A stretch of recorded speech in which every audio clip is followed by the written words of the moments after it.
All right, everyone, back with another one. Today we're going to be talking about the resurgence of one of my favorite fighting games, Granblue Fantasy Versus. So why would I say that? Well, take a look at the latest EVO standings. So one, the fact that Granblue Fantasy Versus is actually at EVO and got a second chance, I think is just absolutely crazy. This game is like the #1 most shafted game by the pandemic, considering it released right before that pandemic. And it didn't really have a very thriving offline scene because there was no offline scene. And the game also didn't have rollback. You know, a lot of people were thinking that it wasn't thriving much, but you know, Granblue's been getting steadily constant updates. The devs are still supporting it, and it turns out Granblue Fantasy Versus is actually 5th on the EVO rankings. This is really surprising to me because it's beating out Dragon Ball FighterZ, which is one of the biggest IPs in fighting games, and it's beating out 3 other games that have rollback netcode. If all the stars align and if it stays in the 5th position, it might be a main stage game at EVO, which just absolutely blows my mind. But let's talk about why this is the case, right? So I think one of the factors is that there's a lot of fighting games out right now, and Granblue Fantasy Versus has the benefit of being one of the easiest fighting games because, you know, you have easy inputs and the combos aren't long and everything's quite basic to implement. And so if people looking for a second fighting game to play, including myself, you know, I consider myself maining Strive, but I also like to play another game on the side, and Granblue Fantasy Versus kind of fits that niche so well because it doesn't take too much maintenance to stay up and be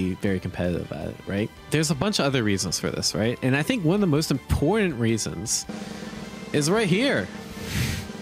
Granblue Fantasy Versus finally got a price reduction a little bit ago, and it's only $20. I know that you could pay $50 for the whole thing, and then there's like DLC that totals up to be like $228, but realistically, you only need $20 to buy the game, which is already a big plus. So Cygames Cup just happened, and they actually announced that there's a version 2.8 coming out. And so we already know the connection. One of the difficulties of the game, of course, there's no rollback netcode, but on top of that, there's no connection bars in the lobby, but they announced that the connection bars are coming really soon. So that way you at least know if you have a good connection with someone, which I think if you have a good connection, the netcode is actually really playable. 3 new actions will be added. So it sounds like they're doing a complete overhaul of the game, adding new options, which is one of the things that I've been asking for a while because, you know, you give more options, creates more depth, gives more variety, more freedom, more player expression. I think that's a super cool way to do it. We know they're going to keep supporting the game. Usually games at EVO typically get an announcement too, but they also released the poll results. So they actually asked the fans, who do you want to see in Granblue Versus? And typically when you do that, it's probably because you're going to add new characters, right? So some of these characters are pretty cool. Diaphone, I think is quite neat. Let's look at some of these other characters. You know, I don't know much about the Granblue Fantasy universe, but there's a lot of cool looking waifus there. So hey, I'm down to add pretty much any of these characters. I think they all look super dope, and I'm really curious to see where they're gonna take this game. Granblue Versus is even trending on Twitter today. Right before I made this video, I saw it and I'm like, dang, like people were actually talking about this game. It's getting a lot of hype, and I think people are just really looking forward. I call it the EVO effect. People are just really looking forward to it being an EVO. So as you guys might know, I'm actually entering this game at EVO, and I really want to do well. And so I'm going to stream this game every Wednesday, 7 p.m. Eastern Standard Time. So if you want to hop in and play some games, you know, everyone's like kind of in the lobby. There's also tournaments being ran. So if you want to get into this game, where do you start, right? Well, I have some older guides on my YouTube. I think they hold up very well.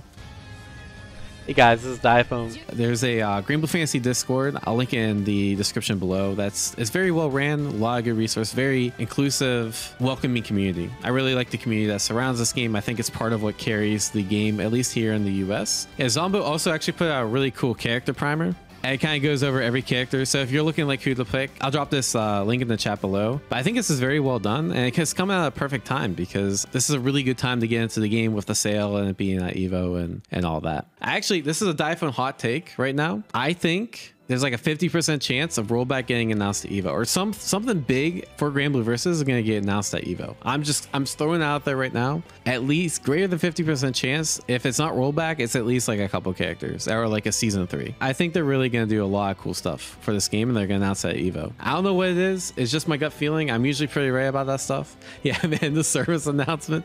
Hey, maybe. If it seriously is an end of service announcement, I think having the game at EVO is a celebration of the community and the game, I think is a good way to go out if that's the case.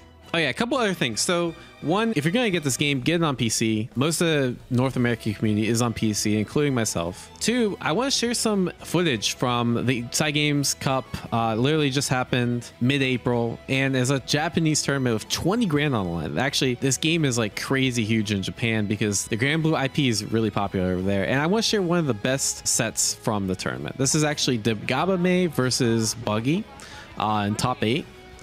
And I'm actually a big fan of both these characters. I think they're two of the coolest characters to watch in the game. I actually play UL, the character on the right. She has like a couple stances, and she has a lot of good ways to keep pressure. And the cool thing is, like, Vasaraga is the opposite, right? While he does have like stances and stuff, he's more of like your Nagayuki style character where he just hits you once and you die.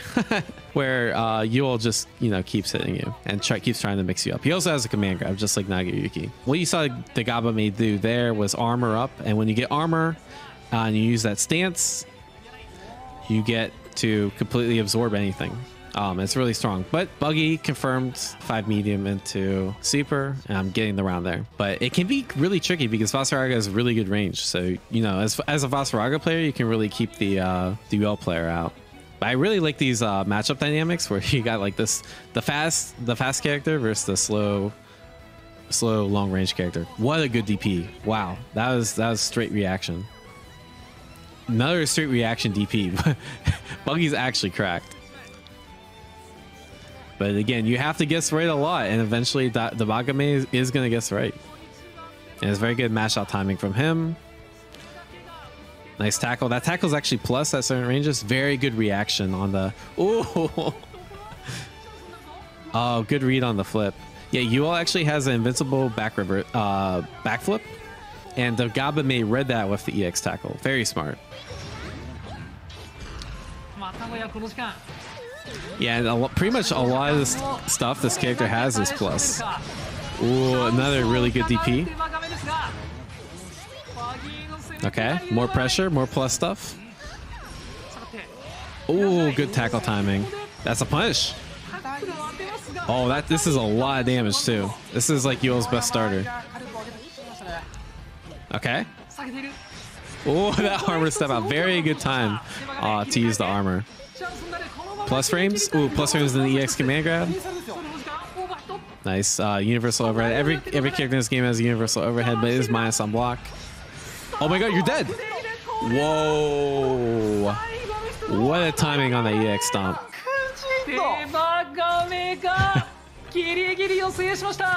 I love listening to commentators. But yeah, godlike game. I'm gonna drop this this link in the chat below. This is actually a super sick tournament, and it also catch you up on like the meta and how high level players are playing this game if you're interested in checking out. The reason why I made this video is I really like Grand Blue Versus. It's a fun game, and it feels like the game's kind of a resurgence, and I'm gonna be playing it a lot to get prepared for Evo. And hey, maybe I'll make some more content around it too. So if you guys like this kind of content, please consider like, sharing, and subscribing. Let me know down in the comments below if you're playing Grand Blue Versus now, and if so, what do you think about the game? And as always, thank you guys so much for watching. Have a great day, and I'll see you next time.